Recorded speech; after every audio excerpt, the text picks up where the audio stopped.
E aí, pessoal, tudo bem com vocês? Rogério Jimenez para mais uma live aqui do Vida de Advogado. E hoje a live vai ser muito bacana, então eu vou esperar vocês entrarem, o pessoal entrando. Boa noite, Shirley, boa noite, Joéder. Boa noite, pessoal. Vai entrando na live, vai clicando no coraçãozinho. Boa noite, Roberta. Acho que eu conheço essa Roberta, hein? Boa noite, Evelyn Coelho. Boa noite, Lice. Lice Ticam. Boa noite, Primote Advogado. Boa noite, Tino. Advogado Rafael, boa noite. Pessoal, se puderem ir dando coraçãozinho, olha só o Lucas entrando aqui na nossa live. Boa noite, Lucas. Pessoal, se puder ir dando coraçãozinho na nossa live e também encaminhando aviãozinho para quem vocês conhecem, para que possa assistir a live, eu agradeço de coração. E vocês dando coraçãozinho, vocês ajudam a fazer com que essa live fique salva no IGTV. Quanto mais interação nós tivermos, mais é interessante para o Instagram deixar salva no IGTV. Boa noite, Eduardo. Boa noite, Glaciene. A live de hoje, pessoal, é sobre a importância da produção de provas no local do crime. Minha querida amiga, praticamente VIP de lives, já fiz 2 lives com ela. Doutora Fabiola, muito boa noite. Doutor Tiago Borges, boa noite. E essa live de hoje é com dois queridos amigos, o Eduardo Llanos e a Rosângela Llanos. Eles são da empresa Sewell. Opa, engasguei aqui. E eles são peritos. A Rosângela é perita, o companheiro dela, o marido dela, o Eduardo, também. Já participaram de programas de televisão, inclusive. Eu vou deixar com que eles se apresentem aqui assim que eles entrarem. Rosângela já está aparecendo por aqui. Assim que ela me mandar o convite, eu já aceito. E aí nós vamos conversando e falando um pouquinho, tanto sobre eles, para vocês conhecê-los, como também desse assunto que é bem importante. Então, boa noite, Diogo. Boa noite, Darliane. Boa noite, Theo. Deixa eu já chamar a Rosângela aqui, porque daí a gente já vai conversando.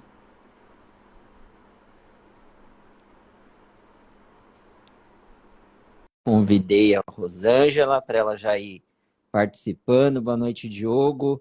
Olha só nosso outro convidado entrando aqui. Olá, Olá, tudo tudo bem bem? Boa contigo? noite. Tudo Boa bem com noite. você? Tudo jóia. Então Só tá bom. Falta eu o já Eduardo e a Beatriz, que vai estar pela Cadecrim, né? Se você puder convidá-los, eu agradeço. já vou convidá-lo agora mesmo. Já está online. Já convidei o Eduardo, falta só A a Cadecrim, né? Cadecrim. Isso.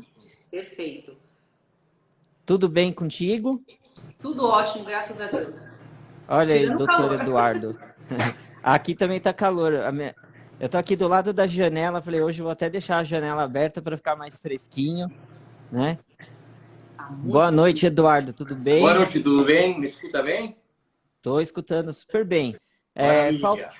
falta só a Cadecrim entrar, que é a Bia, mas se vocês quiserem ir se apresentando para o pessoal, Rosângela, se você quiser começar a falar um pouquinho sobre você, já vai se Vamos lá. apresentando para o pessoal.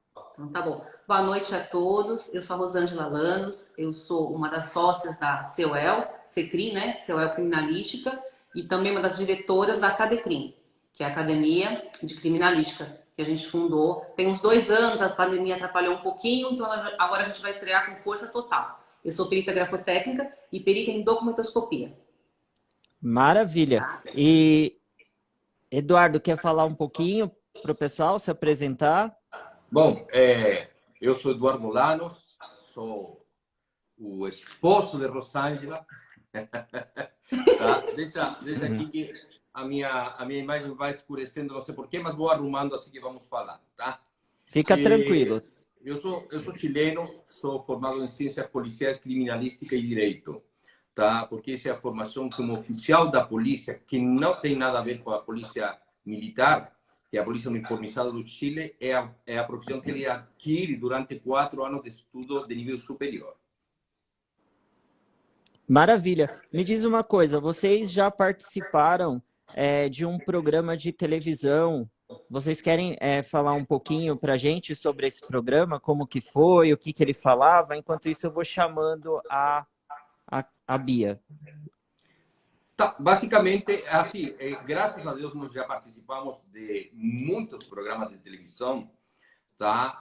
Mas o mais comentado, o mais visto, o que teve maior repercussão é o do Danilo Gentili e o programa que é um seriado de nome Em Nome da Justiça, tá? Que são 2 programas que projetaram nossa empresa como uma empresa que desenvolve um trabalho e que realmente tem resultados positivos, amparados em pareceres técnicos que trazem como consequência provas que contestam ou muitas vezes derrubam provas apresentadas de forma oficial.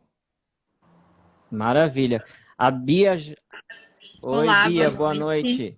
Muito prazer em conhecê-la, Bia. Boa Tudo noite. bem? Um prazer é meu. Tudo Tudo bem jóia. com Bia, se você vocês? quiser falar um pouquinho também sobre você, da onde você é, o que você faz, fica à vontade. Muito obrigada novamente pelo convite. Boa noite a todos. Eu sou a Beatriz Calisto. Eu sou bióloga e atuo na área de perícia com exames que acompanham materiais e amostras biológicas. E eu atuo hoje em conjunto com o Eduardo e com a Rosângela na Soel Criminalística e na Cadecrim. Maravilha. Rosângela, a empresa de vocês, ela está estabelecida onde? Então, a nossa sede fica em São Paulo, né? Na cidade de São Bernardo do Campo. Mas nós temos outras filiais, não só no Brasil, também fora do Brasil, no México, no Paraguai, no Chile. Então, são outras filiais também internacionais. Maravilha. E vocês, a gente vai falar aqui um pouquinho sobre a importância da produção de provas no local do crime, né? E isso envolve, digamos que, uma ramificação de vários temas. Você quer começar a falar um pouquinho para a gente, ou Eduardo, como que vocês querem? Eu vou passar para a pessoa que é o especialista em local de crime, que é o Eduardo Lanos. Eu cuido mais da parte de grafotécnica, de documentoscopia, de investigação criminal. Né? Essa parte de local do crime é dele. Tá, e daí a gente... eu vou fazer assim, para eu não interromper vocês quando vocês estiverem falando. Se alguém mandar alguma pergunta, quiser mandar alguma pergunta, pode mandar, eu leio a pergunta e depois eu repasso para vocês. E se eu tiver alguma pergunta também, daí eu levanto a minha mão, igual na escola, né, para tirar a dúvida. Perfeito. Tá bom? Tá ok. Tá ok. Bom, veja bem, quando se fala de local de crime, nós estamos falando do local que precisa ser analisado técnica e cientificamente para determinar uma dinâmica e procurar a responsabilidade do autor ou dos autores de um determinado crime. Tá? O local do crime, muitas vezes, ele parece não ter nada, mas se você, com pleno conhecimento do que fazer no local, você vai escutar uma história muito objetiva, que vindo de elementos existentes e que fala para você, olha, eu estou aqui por tal motivo, eu estou aqui por tal motivo e assim por diante. No Brasil, nós temos um problema bastante grande que não existe a preservação nem isolamento do local do crime adequado, porque até a polícia chegar, já muitos curiosos mexeram no local, mexeram no corpo, dependendo do crime e assim por diante. Chega a polícia ou a guarda municipal, também vai mexer e vai prejudicando e contaminando em circunstâncias que em qualquer país do mundo, quem contamina já recebe voz de prisão. Tá? Aqui no Brasil, não. Aqui eles colocam, olha, o policial tanto, o GCM tanto, me entregou a arma que encontrou no local do crime. E ele pega e planta seus digitais e assim por diante. Não é sempre, mas acontece muito seguido. Mas, de fato, o local do crime é um livro aberto para quem tem pleno conhecimento, mas também o local do crime te obriga a você utilizar várias disciplinas ou várias ciências para poder determinar um determinado fato. Determinar um determinado fato fica muito fora de si, mas tem uma lógica. Mas quando você fala assim, olha, eu encontrei manchas de sangue ou manchas hemáticas que parecem sangue, aí entra um outro profissional, que pode ser, neste caso, a Beatriz Calixto, que ela vai explicar o que precisa ser feito com essa coleta após ser retirada do local do crime.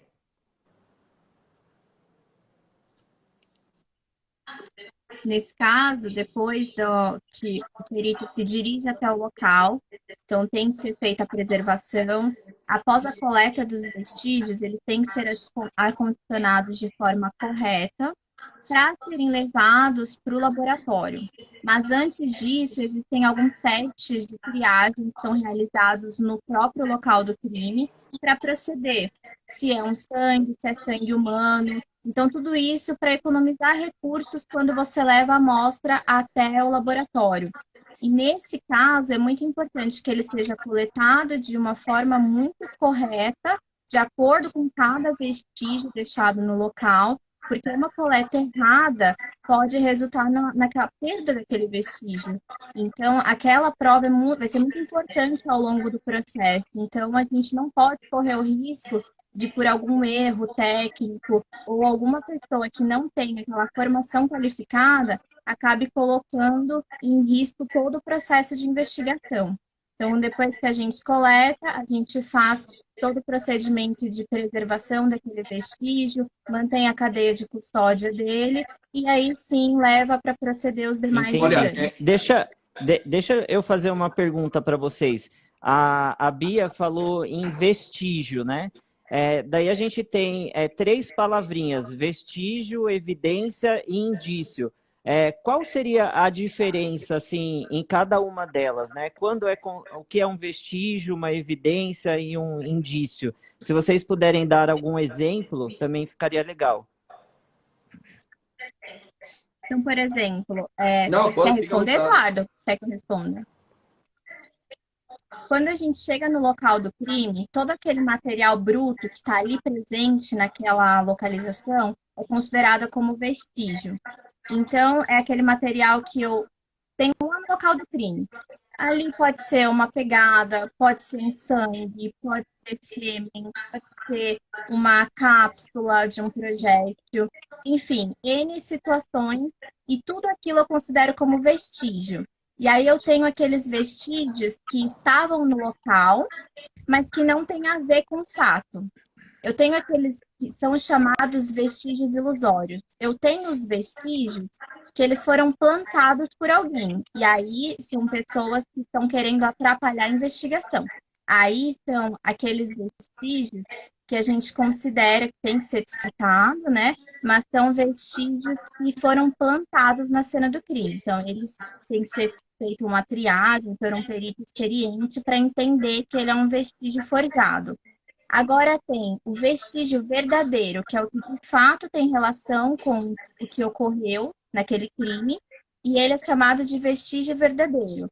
É aquele vestígio que tem relação com o fato. Esse vestígio verdadeiro, ele se eleva ao ponto de ser chamado de evidência, porque foi constatada uma relação dele com o crime ocorrido.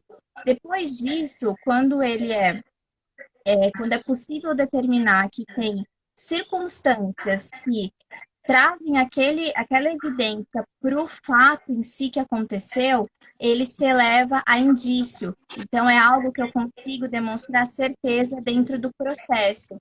Ele é incluso nos autos. E aí eu já tenho o chamado Entendi. indício. Perfeito. Obrigado pela explicação, Bia. Deixa eu dar uma explicação ao tema anterior.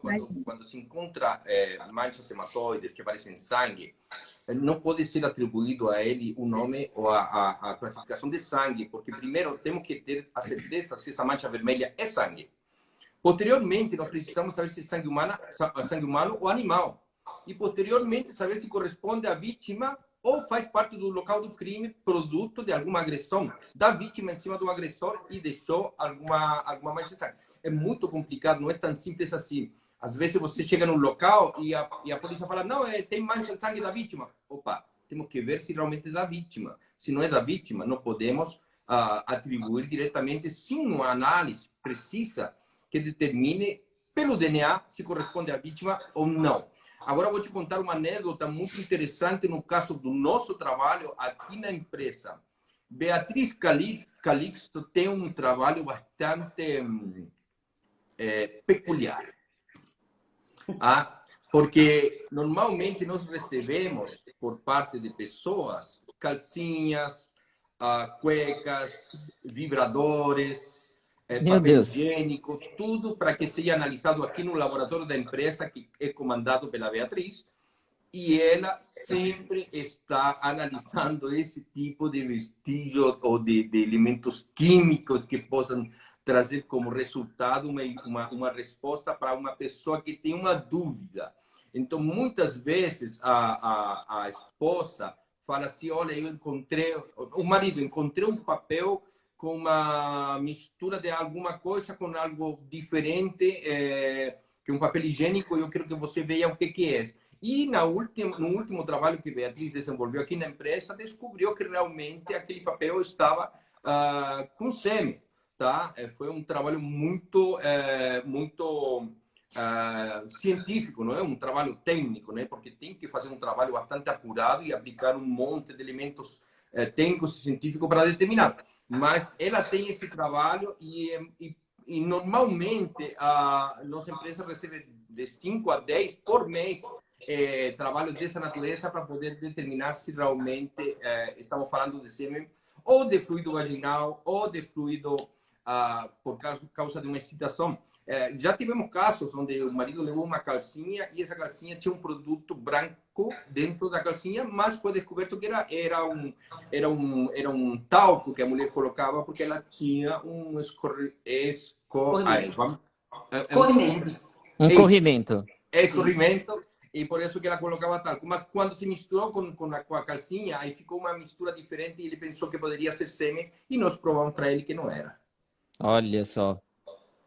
É um trabalho bem diferenciado e a gente não usa só para esse caso descobrir se houve uma traição ou não. Ele é muito importante até para abuso de criança, algo assim. A gente pegou um caso também recentemente que a mãe estava desconfiada do próprio marido, né, do ex-marido, porque estava criança, era um bebê, e aí tinha uma mancha no trocador e ela ficou muito cismada, então ela queria tirar essa dúvida, se era ou não. E a gente constatou que não era sêmen, infelizmente, né? Era só uma dúvida, o que tinha ali era uma pomada, aquela pomada hipoglós que passa no neném para não ficar assado. Então Entendi. isso foi importante para inocentar o pai daquela acusação que ela faria na delegacia, até evitar um mal maior e para ela ficar tranquila. Entendi. E deixa eu perguntar uma coisa também, que veio agora assim. E quando vocês chegam em um local onde já foi contaminado, digamos assim, já alteraram todo o local? Vou dar um exemplo. No caso da Isabela, né, dos Nardoni, que acabaram matando a menina e eles mudaram todo o local do crime. Quando vocês se deparam com uma situação como esta, vocês conseguem, mesmo assim, realizar o trabalho, fazer a perícia e detectar que realmente modificaram a cena do crime? Tá, veja bem, eu vou explicar como funciona o trabalho do assistente técnico, que é o nosso caso, o perito particular. Tá? O local do crime é de propriedade do Estado, então só a polícia científica tem acesso. Tá? Nós trabalhamos em cima do trabalho da polícia científica. Se de fato nós ficamos inconformados com toda a coleta de evidências ou vestígios ou assim por diante, dentro do local do crime, que poderia entregar muito mais informações, nós fazemos uma nova perícia no local. Obviamente que ele já está totalmente contaminado, prejudicado. Mesmo assim, é possível, muitas vezes, determinar a verdadeira dinâmica. Muitas vezes não podemos produzir provas, mas podemos determinar uma dinâmica.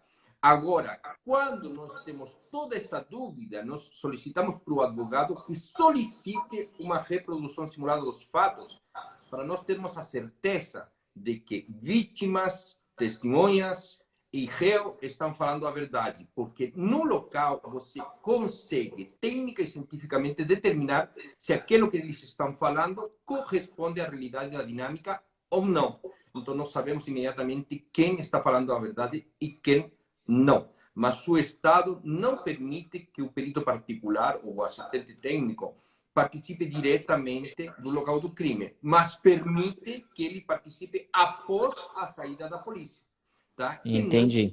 Nesse momento, se nós levantamos todas as evidências e identificamos os possíveis autores, vai ir todo mundo dentro do nosso relatório como suspeito, porque todo mundo coloca as mãos, todo mundo coloca os pés.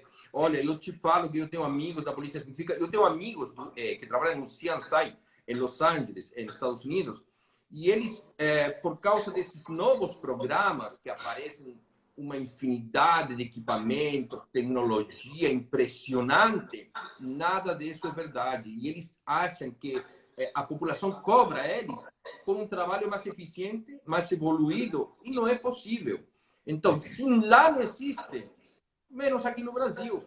Porque aqui no Brasil, uma perita que vai num local de crime onde tem sangue no chão, vai no outro local do crime, que também tem sangue no chão, com o mesmo sapato, e ela transfere evidências ou vestígios de um local para o outro. Então ele mistura o sangue de uma pessoa, de uma vítima, com o sangue de outra vítima, muitas vezes. Então, não é possível acreditar em tudo que você pode coletar dentro do local de crime. Então, aí vem um trabalho mais apurado, com outra tecnologia, com outro tipo de ciência para poder chegar àquilo que você quer descobrir. Entendi. E pode falar, Bia. Desculpa. Aí vem a importância dos equipamentos de proteção individual, do investimento do próprio governo nas polícias, para que tenham os equipamentos, para que os peritos não contaminem acidentalmente os locais, e também que se trabalhe essa questão de formação técnica, não só do corpo de peritos, mas também dos profissionais que vão entrar em contato com o local do crime.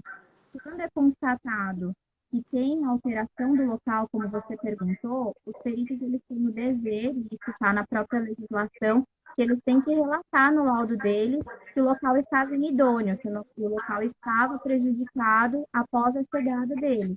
Então, isso tem que ser colocado até para que o nosso trabalho lá na frente, enquanto assistente técnico, que a gente possa discorrer o quanto que isso prejudicou aquele local e aquela investigação, aquele levantamento do local do crime. A gente tem uma pessoa aqui assistindo a live, ela chama Cleonice. Ela está mandando aqui boa noite, falou que vocês são os melhores peritos do Brasil. Tá aqui tecendo vários elogios para vocês. Boa noite. Para depositar um dinheiro por falar essa mentira tão grande, tá? Ah, tá. Ela está ganhando comissão, será? Vou passar o número do meu PIX. Viu, Cléo?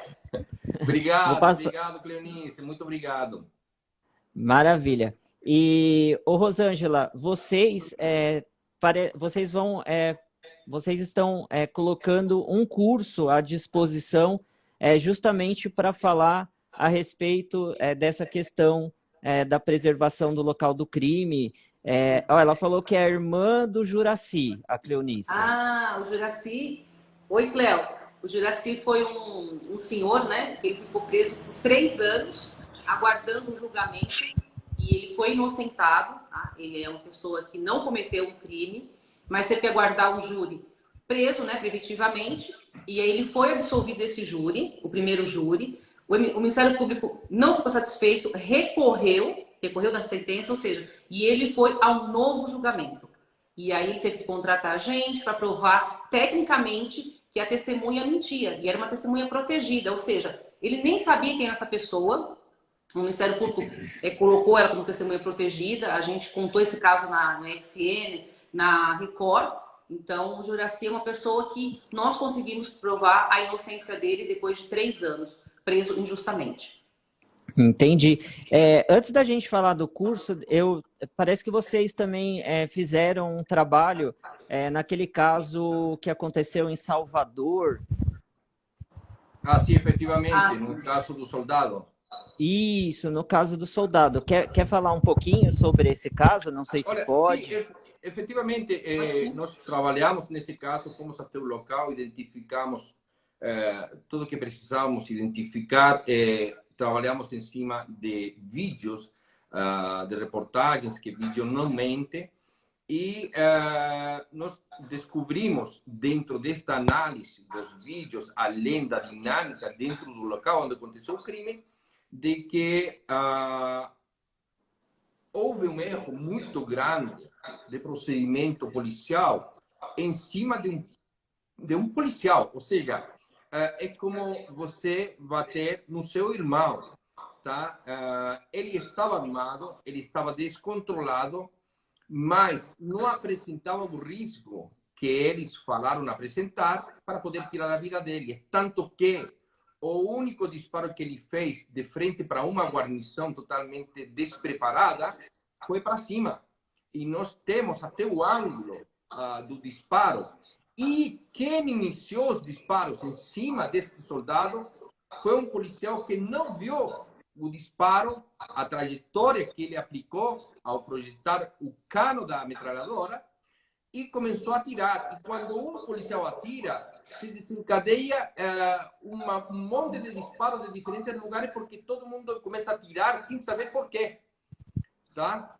Mas no dia anterior e 2 dias depois, eles tiveram um enfrentamento com um traficante que atirou mais de 100 vezes em cima da polícia. A polícia mandou chamar a mãe do traficante, o próprio Bob.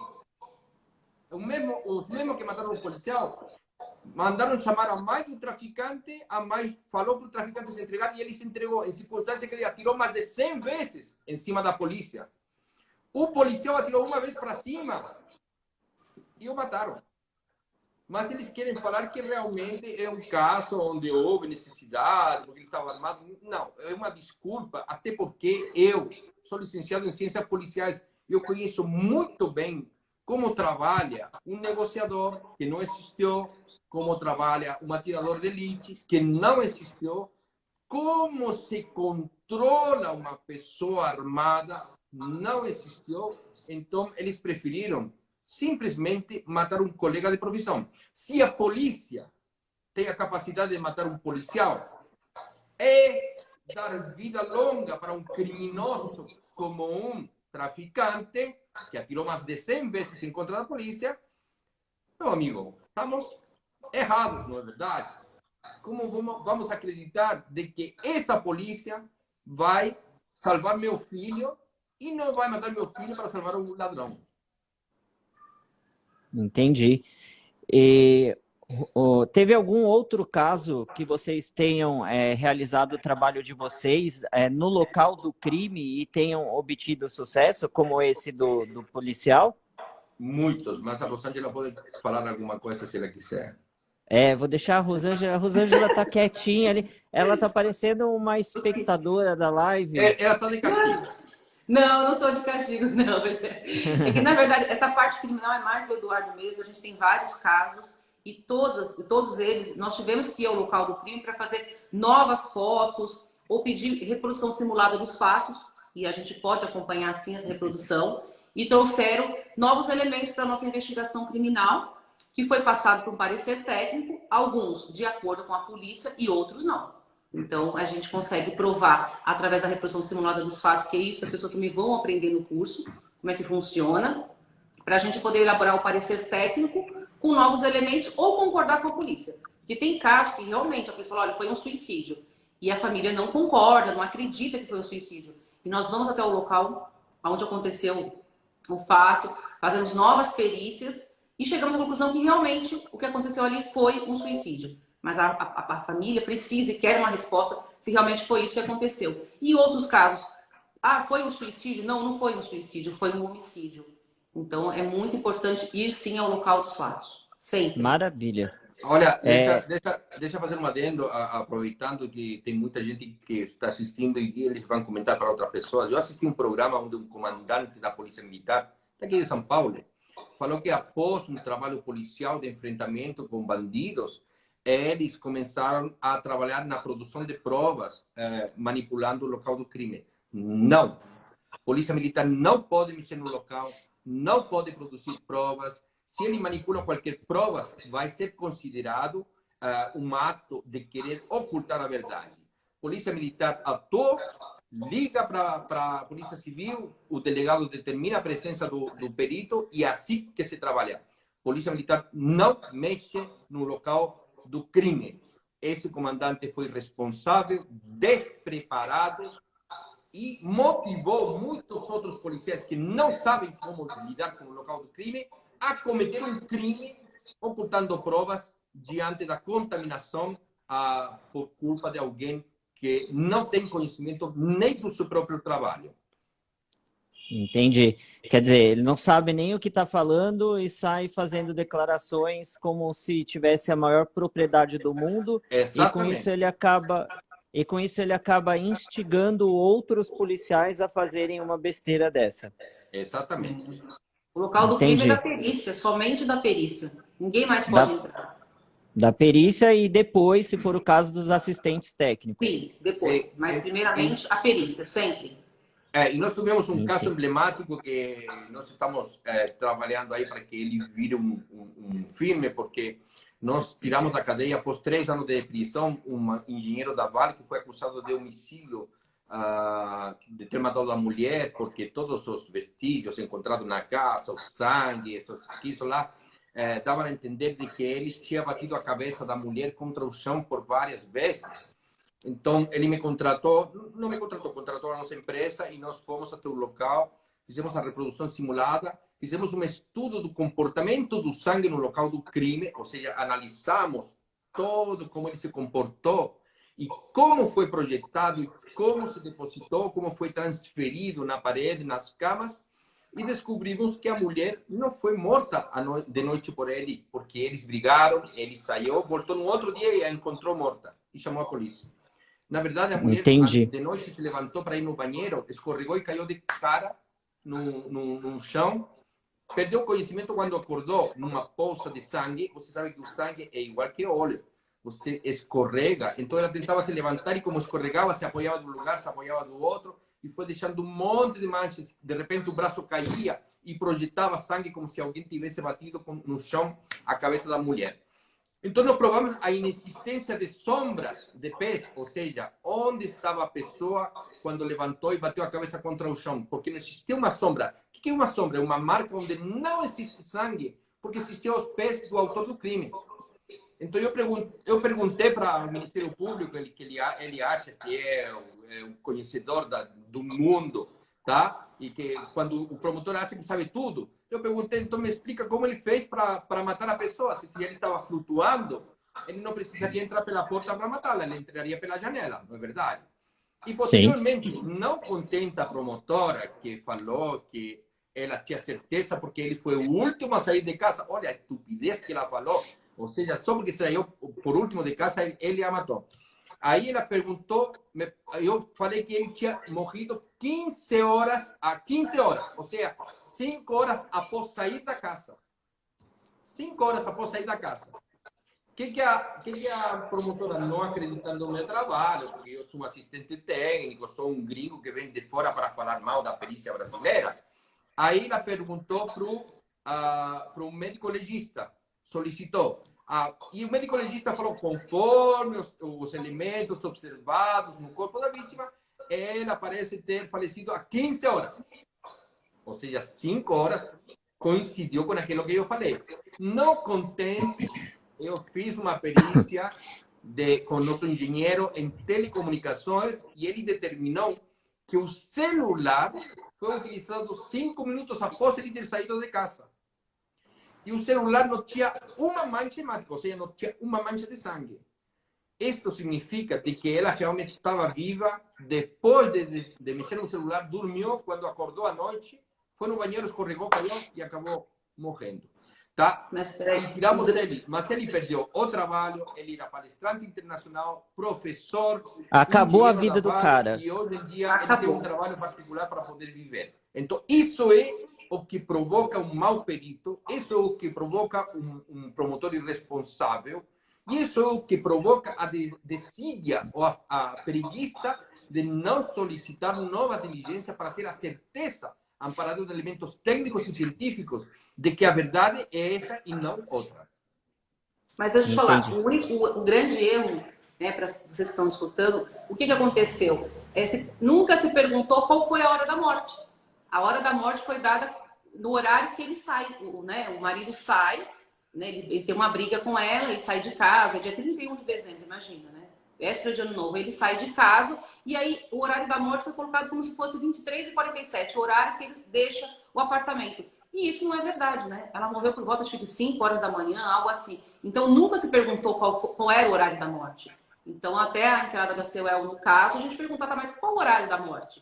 Ah, eu deduzi, né? A promotora fala que ela faleceu, ele foi o último a sair e o primeiro a entrar. Então eu deduzi que foi ele.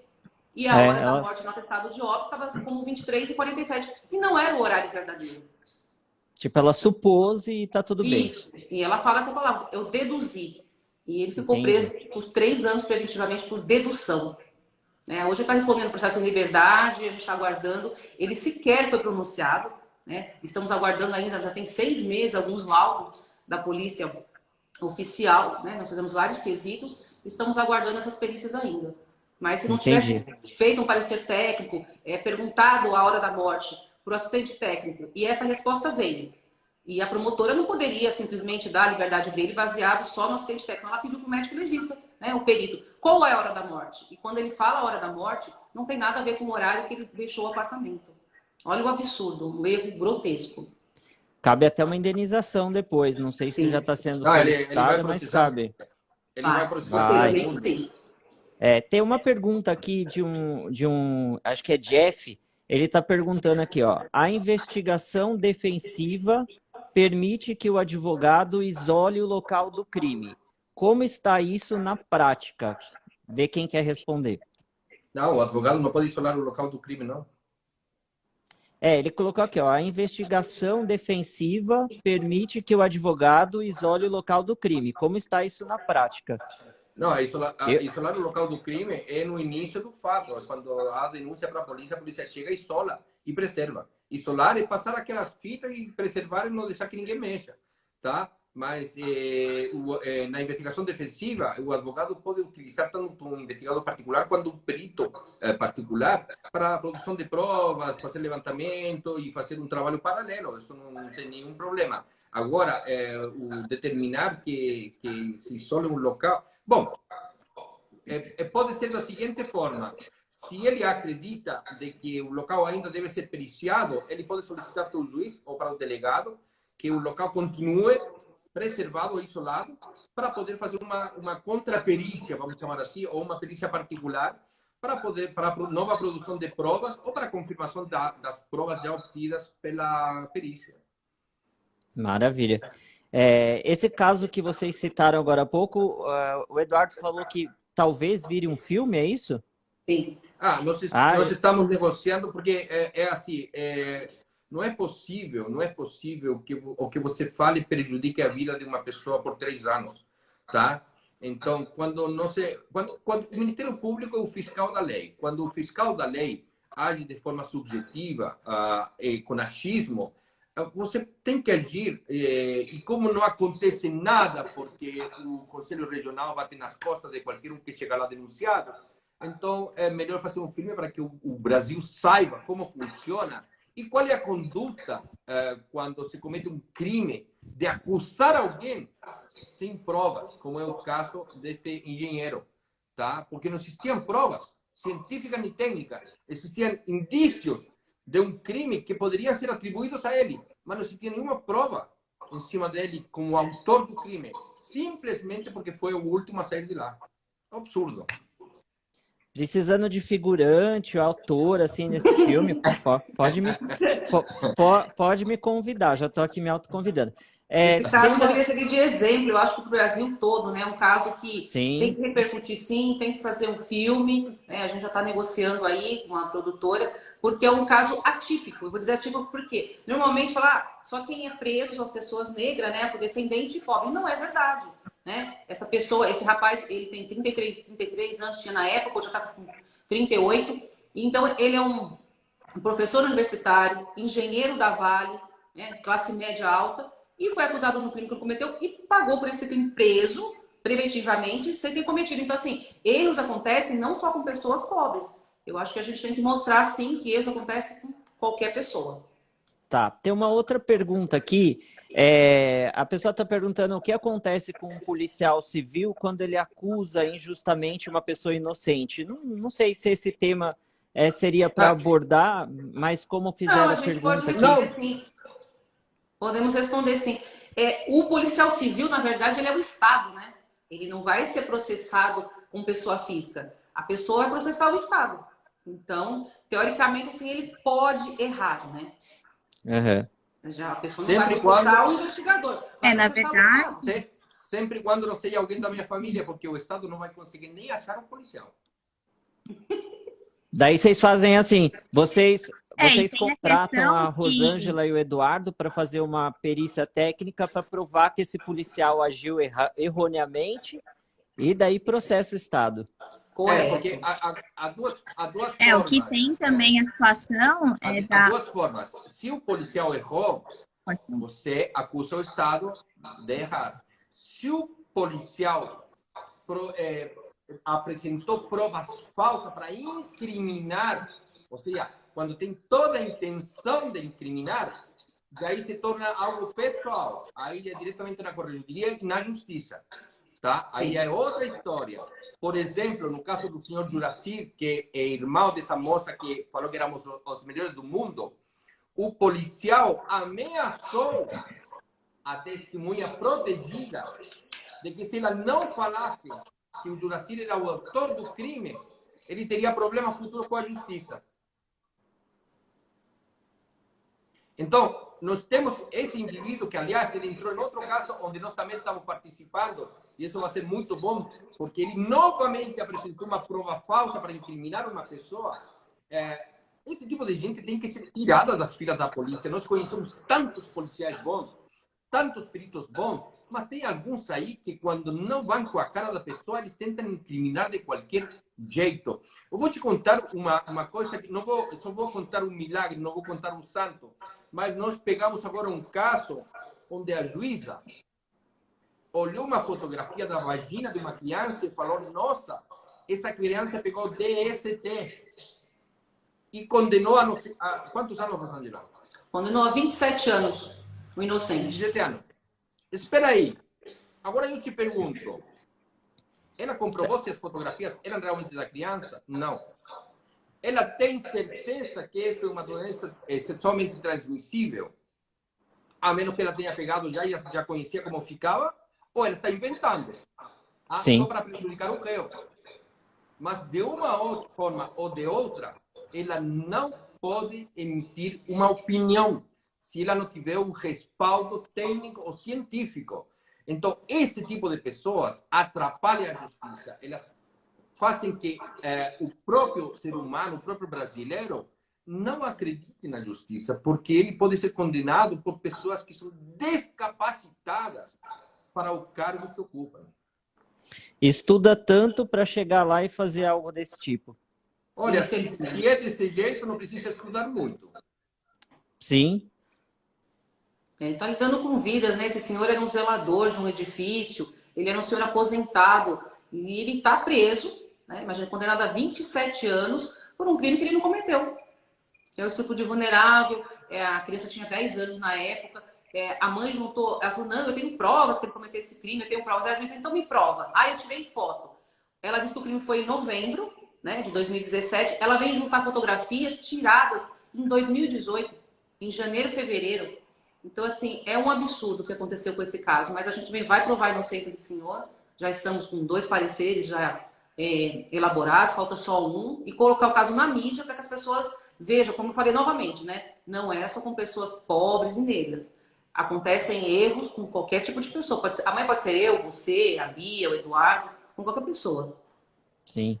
E me conta um pouco mais desse curso que vocês estão lançando, que vai ser agora em fevereiro, dia 12 e 13 de fevereiro. Conta um pouquinho para a gente sobre esse curso. A gente criou a Cadecrim com o intuito de trazer formação profissional de qualidade e a gente definiu o primeiro tema como algo muito importante, inclusive até para a nossa área de atuação, que é o local de crime. Então, tem a questão da preservação, do isolamento e da investigação no local do crime. Então, nós vamos trazer tanto a parte da atuação do assistente técnico, e aí nós vamos falar um pouco sobre o nosso trabalho, sobre a nossa atuação, mas também vamos trazer participantes da polícia científica. No caso, nós vamos ter a fotógrafa técnica pericial a Thelma Rocha. Ela trabalha há 30 anos já na polícia científica e ela está no DHPP. E vamos trazer 2 peritos criminais que atuam também na Polícia Científica de São Paulo. E eles vão trazer a experiência deles e como que funciona um levantamento do local. Então, vai ter a parte tanto teórica quanto prática, e vai ter uma parte, inclusive, que fala sobre a simulação do júri, né? Vai falar um pouco sobre o júri. Vamos fazer uma simulação, então vai ser bem interessante para a gente ver como seria o pós-perícia, como que aconteceria a questão do processo em si. Então, esse curso ele está respaldado desde lá do início do levantamento de local até o processo e o julgamento. Entendi. Olha, a importância desse curso pode se dividir em 2 partes. Para o advogado, é extremamente importante para que ele, quando analise o laudo de local de crime ou o laudo perinecroscópico, ele possa determinar a existência ou não de provas que poderiam ter sido produzidas em favor do seu cliente, o qual está cerceando seu direito de defesa técnico. A inexistência de provas em favor, ou seja, que possam dizer, possam falar que ele é inocente, não foram produzidas. Então, mas como o advogado não pode produzir o laudo, ele vai precisar de um assistente técnico que vai ser comunicado pelo advogado de que esse laudo não está correto. E aí o assistente técnico com conhecimento na área vai desenvolver um laudo, como nós fazemos, para determinar de que provas existentes no local que favoreceriam o réu não foram produzidas, cerceando o direito de defesa. Mas assim, eu quero deixar claro para todo mundo que o perito particular, nem o perito judicial, nem ninguém que se chame perito, a não ser o perito da polícia, participa de forma ativa do local do crime, tá? Mas isso não proíbe ou não impede que nós possamos estudar aquilo que foi coletado pela polícia e também produzir novas provas dentro desses elementos. Nós trabalhamos muito com a cadeia de custódia, que são elementos físicos que estão guardados para defesa do contraditório, ou seja, nós podemos ir lá e fazer a mesma perícia que a polícia fez, na presença da polícia, como a lei manda, ou seja, você tem uma prova guardada, você não pode levar para você para periciar, não. E mais ainda, você só pode periciar uma prova, tanto a perícia oficial quanto o perito particular tem que periciar a mesma prova, para que não exista diferença. Mas é importantíssimo para que todo mundo entenda como funciona. Como se desenvolve uma investigação no local do crime? Quais são os profissionais necessários para cada local de crime que vão ser necessários para participar, ou seja, trabalhar em cima para poder ter uma dinâmica correta e as provas inquestionáveis, que eu sempre falo para todo mundo, inclusive quando eu vou na justiça para uma audiência ou para um júri, eu falo que a palavra da testemunha ou da vítima não tem mais valor que uma prova técnica ou científica, porque o ser humano ele pode estar submetido a um estado de inconsciência ou de semi-inconsciência em um momento de crise, como é um assalto, um roubo, um tiroteio. Ele pode, após um tempo, cair nas falsas memórias, imaginar que aconteceu, mas não aconteceu. Mas a prova técnica e científica, ela nunca vai estar errada. Ela vai ser sempre uma prova inquestionável.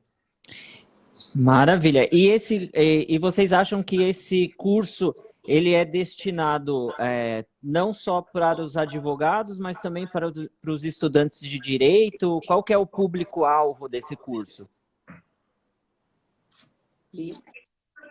Esse curso ele entra na categoria de um curso livre, então ele vai ser aberto ao público, tanto aos estudantes que estão querendo iniciar na perícia, entender como que eles podem adentrar na área, como estudantes e profissionais do direito, porque é um curso que vai trazer uma série de informações que vai servir tanto para quem quer atuar na perícia, como quem atua em paralelo a ela. Então, é muito importante entender sobre o local do crime, e tudo isso a gente vai transcorrer no curso. Então, não precisa necessariamente já ser formado no direito. Inclusive, se você está estudando para atuar, é legal porque você vai ter um diferencial que muitos advogados hoje não entendem a importância da prova técnica por desconhecimento mesmo, mas não no sentido de dizer, eu não entendo o trabalho do assistente técnico, mas não sabe como que pode usar esse profissional para auxiliar muito nos processos que ele participa. Então, alguns advogados entram em contato conosco e falam assim, mas como que funciona o trabalho de vocês? Vocês são policiais? E a gente tem que entender e mostrar para eles como que funciona de fato o papel do assistente técnico. E tudo isso vai ser tratado ao E longo esse do curso, curso. ele vai ser no dia 12, que é um sábado, e no dia 13, que é um domingo. Qual é o horário do curso? Começa que horário, termina que horário? Das 9 da manhã às 8 da noite, vai ter uma imersão realmente na questão do local do crime. E ele esse horário, ele tá colocado, vai ter reconhecimento de 21 horas internacionais no certificado, vai ter conteúdo programático todo descrito. Então, tá uma forma bem legal dos alunos entenderem, conseguirem absorver E todo esse Bia, conteúdo. qual que é o local do crime? Aonde esse do crime não, ó, doido. Vai ter um local também. A gente tá falando tanto e a gente tá Vai ter falando um tanto local em lá. crime. Eu quis dizer o local do curso, gente, desculpa. Onde vai ser realizado? Lá, o curso ele vai ser na região do Tatuapé, na rua Francisco Marengo, número 500. A gente vai fazer toda a entrega. Para quem tiver dúvida, pode chamar a gente no direct, que eu passo todas as informações a respeito do curso e como que funciona a inscrição. Mas vai ser na região da Zona Leste E o pessoal de do São Paulo. Vida de Advogado parece que tem um desconto, não é isso? Tem um descontão, né? Um descontão, um descontão. Aí tem que informar que Descontão. faz parte do grupo, da página, e aí vai ter o desconto. É isso, quem tiver interesse aqui do canal, pode me mandar no direct também, que eu mando o link, tem um link próprio para o pessoal se inscrever, para quem é do Vida de Advogado. E Isso. quem for no curso ganha de brinde um autógrafo meu, que eu vou estar lá também. Então, E uma foto. e uma foto, ganha um autógrafo e uma foto.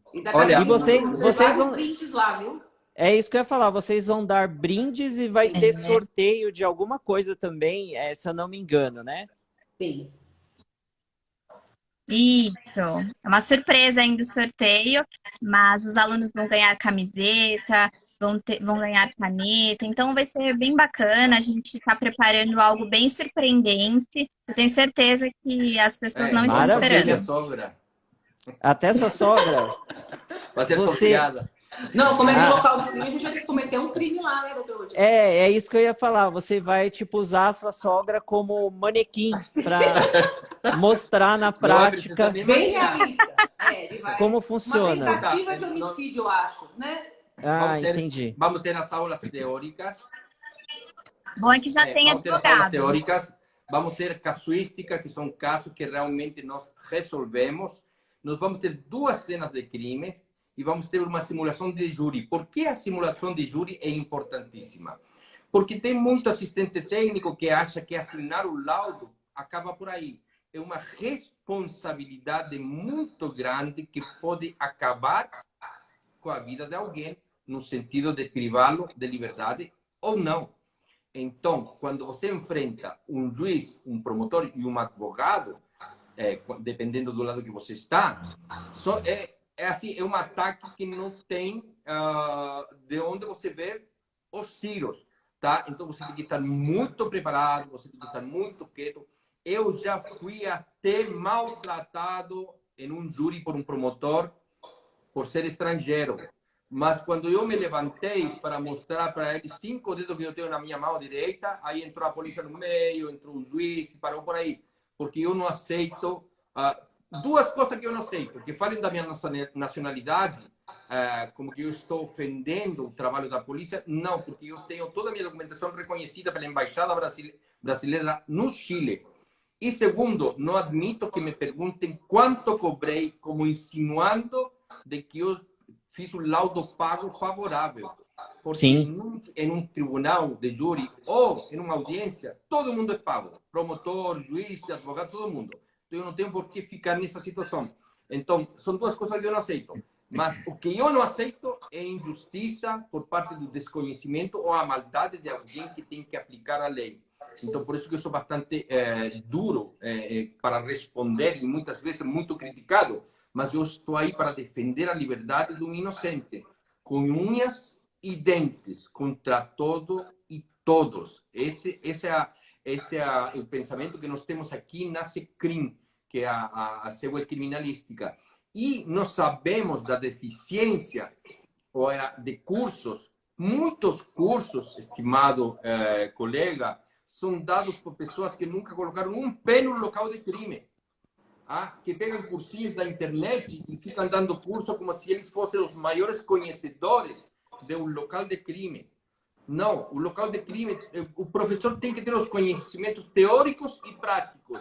Do contrário, ele não vai poder responder perguntas que são especificamente para pegar o professor para saber se ele sabe.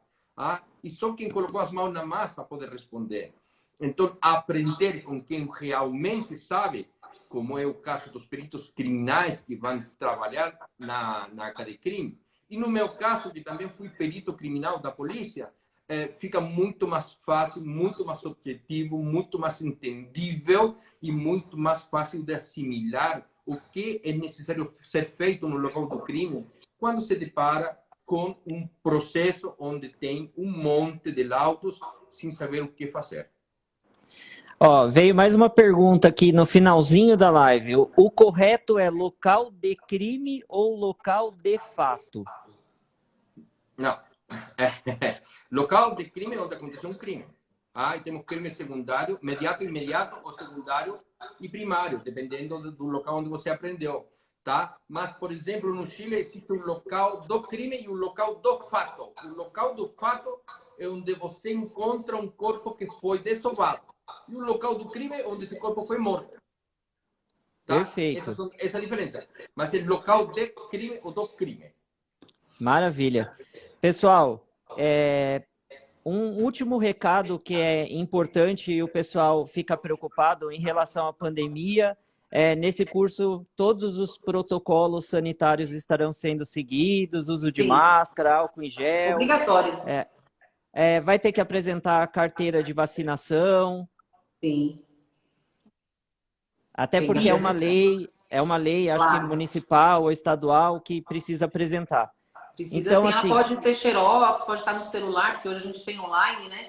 Que é muito prático também. Mas pode ser uma xerox também da carteira de vacinação, não precisa ser original para não perder. Mas é obrigatório, sim, o uso de máscara. A gente até nós vamos ter máscaras lá, se a pessoa quiser trocar. Essas de pano não são muito recomendadas. Então a gente vai ter lá no curso e pode trocar a cada 2, 3 horas as máscaras cirúrgicas. Isso é importantíssimo. A gente preza muito pela saúde de todos, né? Não só a nossa. Maravilha. Só para finalizar, eu sei que o tempo está acabando. Fica à vontade. Quero deixar aqui algo que nós estamos preparando com muito esmero, com um máximo de dedicação. Nós vamos realizar, se Deus quiser, este ano, se Deus quiser, porque só depende dele, o maior congresso internacional de criminalística forense, onde eu vou trazer só peritos do estrangeiro e já entrei em contato com os melhores peritos criminais do Brasil para que eles possam demonstrar as novas tecnologias, procedimentos que estão utilizando para desenvolver novos trabalhos periciais.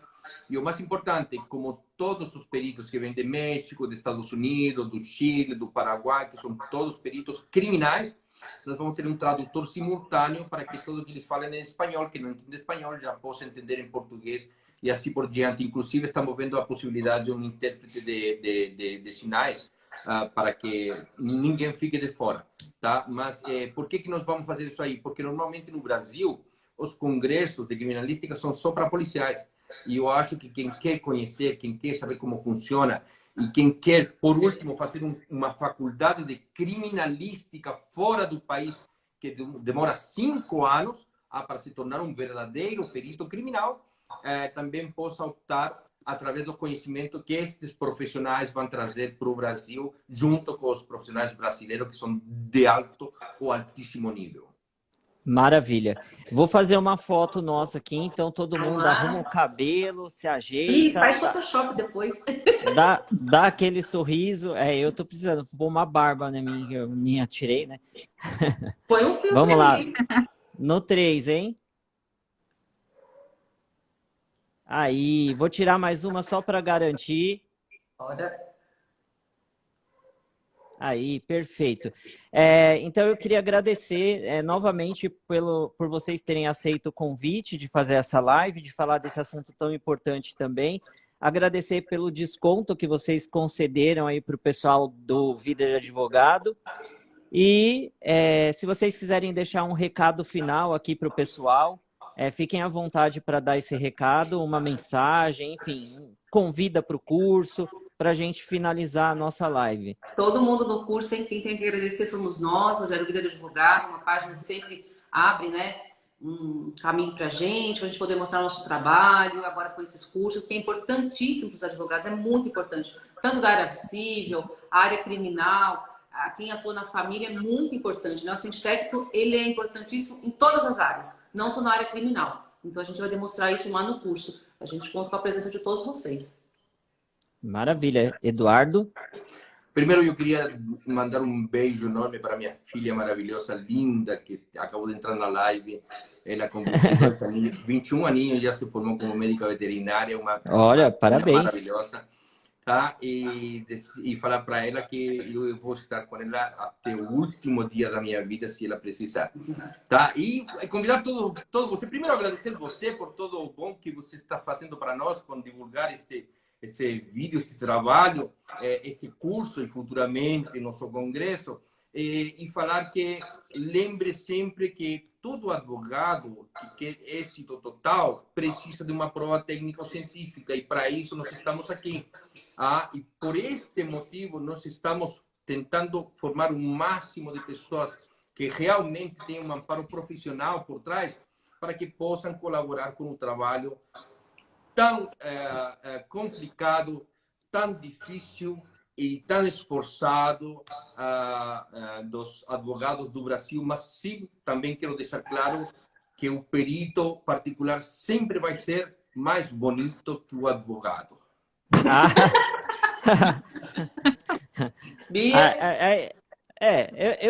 Eu vou concordar, vai, tudo bem. Vai lá, Bia. Só agradecer a oportunidade pela live, por você também estar conseguindo dar esse espaço para a gente, porque é importante que a gente mostre que tanto os peritos criminais, quanto os assistentes técnicos, quanto os advogados, nós temos que nos unir em prol da justiça e não criar barreiras entre as profissões ou criar competições. Então, está sendo muito legal essa troca de experiências. Eu aguardo vocês no curso. Qualquer coisa pode mandar mensagem para a gente, que a gente vai estar aí respondendo vocês, tirando as dúvidas, e é isso. Somente é importante essa união. Sem um advogado não há justiça, sem perícia também não há justiça. Então a gente tem que trabalhar sempre em conjunto. Eu sempre falo para os advogados, a gente tem que brilhar junto e provar a inocência de uma pessoa ou a culpabilidade. Tá? Dos dois lados, a gente trabalha dos dois lados para que a justiça prevaleça sempre. E o mais importante, tem espaço para todo mundo.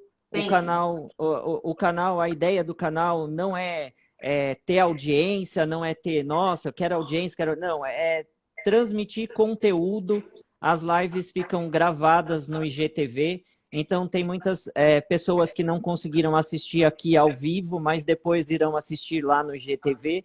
E o pessoal dá um feedback bem bacana. Eu já vi gente aqui falando que vai participar do curso. Já recebi mensagem que eu até te encaminhei falando que vão assistir a live depois. Então, assim, eu que agradeço por todo o conteúdo transmitido por vocês. E uma boa noite para os três. E a gente se vê pessoalmente lá no curso, no dia 12, tá bom? Vamos aguardá-los, tá bom? Um grande abraço, pessoal. Boa noite, gente. bom final Boa de noite, semana. Tchau, tchau. Boa noite, pessoal. Tchau, tchau. Tchau, amor. Tchau. Tchau!